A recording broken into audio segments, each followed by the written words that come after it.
మన చేతిలో ఉన్నది భగవన్నామం, మర్చిపోకండి. నేను మొదట చివర జీవితం అంతా చెప్పే మాట ఇది. మీరు స్మరించండి.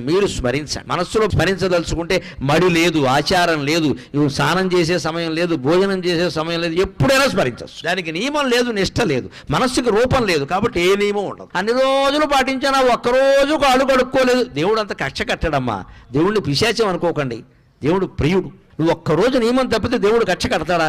అలా అయితే దేవుడు అవుతాడా? అంతగా మనకు బాధ అనిపించింది అనుకో, అమ్మా ఏదో పొరపాటు చేశానమ్మా అని అమ్మవారి దగ్గర చెబితే క్షమించదా? ఆవిడ తల్లి అండి. భగవంతుడి దగ్గర భయం ఉండకూడదు, ఎప్పుడు హాయిగా చనువు ఉండాలి, ఒళ్ళో కూర్చునేలా ఉండాలి. గద, శంఖం, చక్రం, ఈ ఆయుధాలన్నీ వెనకాల వచ్చాయంటే నువ్వు నారాయణాయ నమః, ఓం నమో నారాయణాయ, ఓం నమః శివాయ, శ్రీమాత్రే నమః ఇలా ఏదో ఒకటి చెప్పిస్తూ ఉంటే సర్వాయుధాలు త్రిశూలం సహా నీ వెనకాల తిరుగుతూ ఉంటాయి. నీ జోలికి ఎవ్వడు రాడు, నీ ఇంటి జోలికి ఎవ్వడు రాడు, నీ భార్యా పిల్లల జోలికి ఎవ్వడు రాడు. వస్తే మటాష్, తిరుగులేదు ఇంకా.